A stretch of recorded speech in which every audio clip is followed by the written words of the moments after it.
We've all been there. We're in a winning position, the dust has settled, only a couple of rooks and some pawns left on the board. This should be in the bag, right? But somehow, move by move, the win just slips through our fingertips and we are left with a frustrating draw, or even worse, we lose. If that sounds painfully familiar, you're in the right place, because we are going to cover some of the most common rook endgames and why we should play them in a certain way. Rook endgames pop out in about 1 out of every 10 games. So it's essential to know your way around them if you want to see your rating climb. The good news though is that you don't need to be a grandmaster to play them like one. You've got a living example right here. You just need a reliable set of techniques that you can perfect. That's it. And today we're going to cover the golden rule of this type of endgames, how to cut off your opponent king, and the single most important winning technique in all of rook endgames, the Lucena position. So let's get into it. First things first, the golden rule, the most important principle in this type of endgames. Rooks belong behind passed pawns, either if it's the opponent's or our own. Let's see what I mean by that. Here we are playing with the white pieces. Black has a passed pawn, his upper pawn. The question is, can we get our rook behind this passer? And if you can, we definitely should. We give this check here. Let's move the king, and now we managed to get our rook behind the passed pawn. This is the only way we can actually hold this position. Now he probably needs to defend, and then we can cut the king. That's technique number 2, which we will talk about. And this way, our rook is active, is protecting the promotion of this pawn. It's also attacking the pawn, cutting the opponent's king. This is a draw. There is a bit of work to do still, but otherwise you cannot hold this position. Let's see what I mean by that.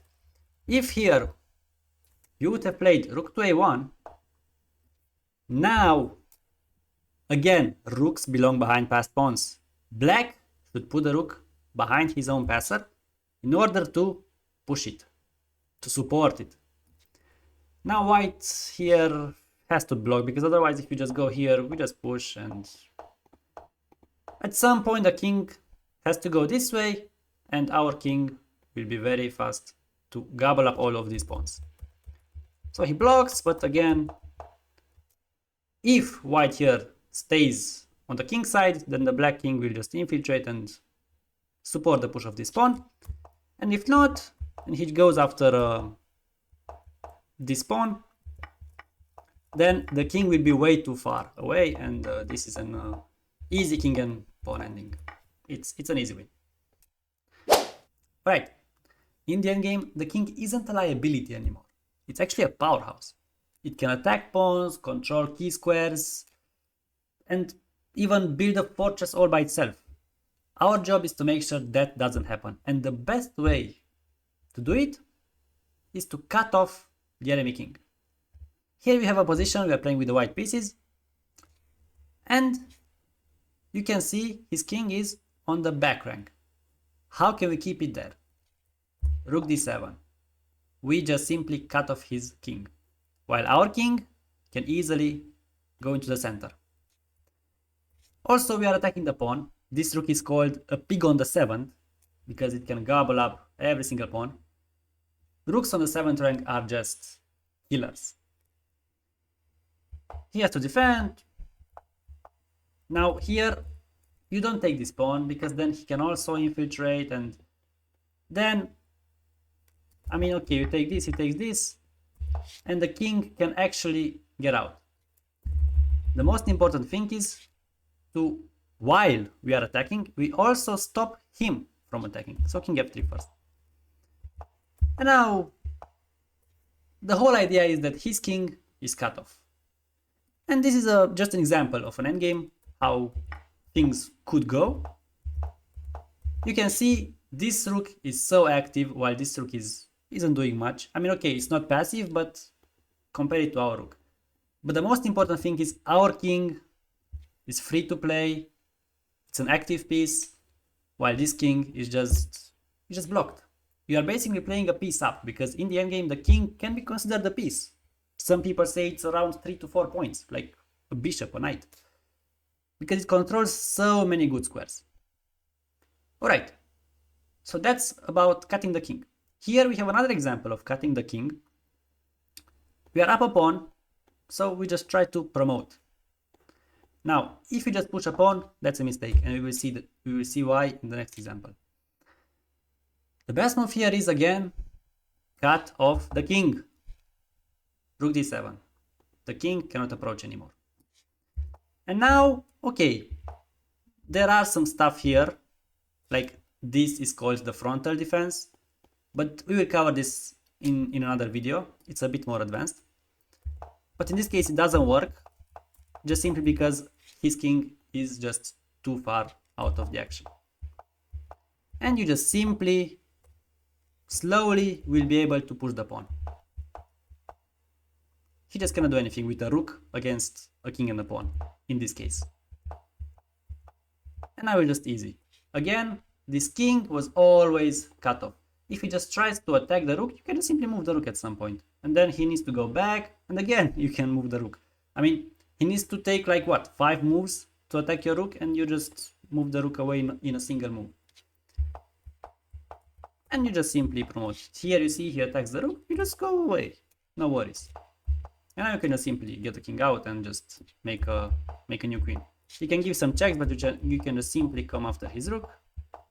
In the end, it's an easy win. Now, let's see why pushing the pawn would have been a huge mistake. Here black can apply the same technique. It's not the only way to draw this endgame. I think also king here is a draw. But rook to e3. This way, this king is cut. And there is no way to hide behind the pawn because you just pushed your pawn forward. So now he tries to attack it, you just go again as far away as possible, and this king is cut maybe forever. And our king is close enough to get this pawn. Now he tries to cut our king as well, but this is not effective this time, because we just simply wait, and the moment he pushes the pawn you can attack it because the king is too far to protect it. And if he tries the golden rule, rooks belong behind passed pawns, you can just simply bring the king, because now it's not cut anymore. And after bringing the king all the way to g8, this king is far out of the action, you will just gobble this pawn and basically manage to draw the game. So he can try to push the pawn, but then you attack it, again tries to put the rook behind the pawn, but now you cannot play king to e7 because g7 actually wins. But you can play rook to b8, rook to g8, and again, because of this king being way too far, there's nothing to be done. The king is here very fast, takes the pawn, and we saved the day.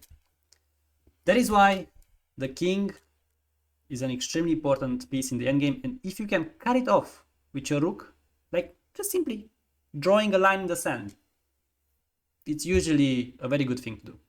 If you're finding these principles helpful, do me a favor and hit that like button, and make sure you subscribe because the next technique is the one that really separates a frustrating draw from a sweet, satisfying win. And that is the Lucena position. Here, we're playing with the white pieces. We are up a pawn, but this is still actually a draw. However, you give this check, king e8, king f6. And here, black has only one way of making a draw. That is rook to e1, and this is called the Klingon-Horwitz technique, which we will be covering in another video, but that's a little bit more advanced. Let's say here, black gives us a check. Now it's already winning for white. King e6, king d8. He has to get out because otherwise this was a checkmate. Check, and now his king was pushed out of position. The best position for the enemy king is in front of the pawn. Now it's not anymore in front of the pawn, so you can play king to e7. Push the pawn, and some way or another, this is just an example, you will get to this position with the pawn on e7. If he attacks the pawn, you can just simply give a check and you will get to the same position. Rook f1 here. And now this is the most important position, which I just showed you how this would be achieved in a real game.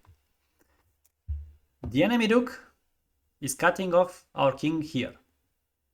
This king keeps an eye on these two squares, so our king cannot move. What we want to do is to get the king out and push the pawn. For now we cannot. Alright, now we give this check. So these two squares are free. But now very important, this is not the way to go. Why? Because he can give a check, another check, another check, another one. He can give checks infinitely. And at some point you just need to go back. Because let's say if you go this way, then he can just simply attack the pawn. You still need to go back. So we reach the same position again. Not the same because he played king to b6, whatever. What is the way of winning? Well, if you've seen this, at this moment, what if we could just simply block this check with our rook? That would be amazing, right? So with that in mind, here, okay, let's go this way. The winning move is rook to c4, and this is the key move in the Lucena position, building a bridge. Why is this winning? Well, because after king b7, now you can come out with the king. And after this series of check here, it's a very nice idea to go with the king this way. See, here king to d6. Of course, not king here because it just loses the pawn. King to d6. Now, if he doesn't give a check, then you just simply play rook to c5 and here. Okay, let's be a bit careful. If he plays king to b6, you don't play rook to c5. Because there is a little bit of a trick here. Rook takes c7. And after you take, he takes your rook. But you give a check first. And only then you go this way. And now it's easy. Of course, if he plays king to b7 here, still rook c5, and now rook d5 is next. I mean rook e5, building the bridge, making a new queen. But let's say he keeps giving checks. King e5, he has to give another check. And now, why did we play rook to c4? Because of this. Rook e4. And this is the bridge we were talking about. This is the Lucena position. He has to take. This king is way too far. We are making a new queen. That's the way, actually the only way you can win this position. And if you don't know it, it's not easy to see. But the moment you see this and the moment you learn this, you will win every single endgame that ends with this type of positions. You can play grandmaster level endgames. You just have to know this. Rook on the 4th rank. Now here, what else could he have done? Maybe attack this rook. Yeah, that's a possibility. But now just simply rook to e4. Rooks belong behind passed pawns, and the king will just simply come out. He has a check, but now after this check, the king hides behind his king. And if let's say here he tries to block this way, we go this way, and then just simply you come after his rook and make a new queen. So again, very important, this rook to c4. And then you can come out with the king, and when he starts giving checks, you come in this nice snaky way and build a bridge. Basically what you need to do is practice this until it becomes automatic. It's a mechanical, almost algorithmical way of winning this endgame. And your opponent can only watch you execute this unstoppable maneuver. The Lucena is your reward for playing the endgame correctly. It's the final blow that secures the win. Of course, you will not always be up a pawn. Sometimes you will be on the other side fighting for a draw. For that, there is a defensive fortress just as important as the Lucena, the Philidor Position. Just like the Lucena guarantees a win, a correct Philidor setup actually guarantees a draw. Let's see what I mean by that. We have this position.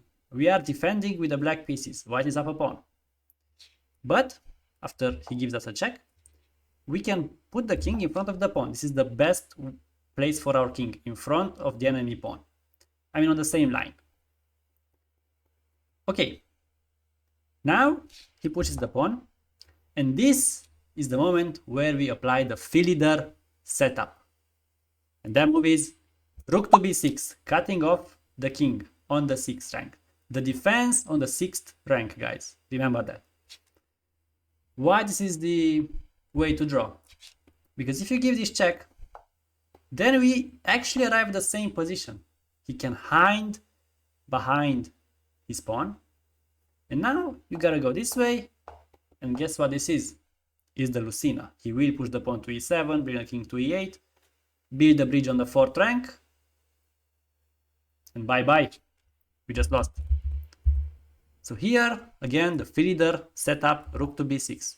What is the idea behind this move? Well, he cannot progress now. If he just waits, we also wait.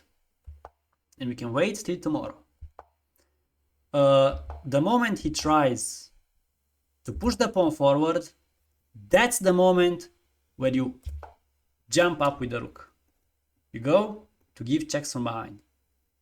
Now, if he checks, I mean, anytime he checks, you just bring the king forward 1 square, and then go back if he checks again. The idea is that now he cannot hide behind his pawn anymore, because it's pushed all the way up to e6. If this pawn would be on e5, it would be a win for white. But now with the pawn on e6, it's a draw, because he cannot hide from our checks. We will check him forever. And the moment he comes too close to our rook and far away from his pawn, we can just simply attack it. He has to defend it, attack it again, gobble up, and it's a draw. So this is the important thing. You wait, and you just wait. Let's say here he would have gave this check. I mean, instead of rook g7. Again, you just wait. There is nothing he can do. And if he wants to trade the rooks, you just trade them. I mean, of course, it's important on which square he's raised. But like, if he could trade it on f6, you don't trade it. But he cannot get there because rook on f7 is not possible. But most of the times when he tries to trade rooks, you can simply take it, because this is a king and pawn ending, which is a draw. And guys, know your king and pawn endings. Here, only king to e8 draws. And this is the basic setup. Because after this, that's stalemate. Okay? Like, let's see another example. How he could maybe try to, I don't know, exchange rooks. Maybe this way, somehow. But again, you can just take, and this is an easy draw. It's the classic drawing mechanism in a king and pawn ending. You just need to be a tiny bit careful, but that's it. So you wait, and wait. The moment he pushes the pawn, bring the rook behind and start giving those unstoppable checks. Till tomorrow, we can check him till tomorrow. Of course, the position will repeat 3 times, so you don't have to do that. And that's it. Easy draw. So again, guys, very important, the Philidor position. Here, rook to b6. The defense on the 6th rank. So let's recap the techniques that will make us rook and roll. First, the golden rule, rooks belong behind passed pawns, either if it's our pawns or our opponent's pawns. This way, the rook can attack and defend at the same time. Secondly, cut off the enemy king. Use your rook to draw a line and take out the enemy's best defender. And last but not least, know your money positions. If you're winning, know the Lucena position and how to build a bridge to convert the endgame. And if you're trying to defend, know the Philidor setup to hold the draw. What is beautiful about these principles is that they are timeless. Like opening theory, which changes with every novelty, the laws of the endgame are written in stone. Like, they never change. If you know how to play endgames, you will never forget. Like, it's like riding a bicycle. Investing time to master these ideas will pay off for your entire chess career. You'll stop letting those wins slip away, and you'll start playing the most common endgames with confidence and deadly precision. If this video helped you out, make sure you subscribe for more deep dives to help you dominate every phase of the game. And let me know in the comment section below which of these techniques were the biggest eye-opener for you. Thank you for watching. Until next time. Bye.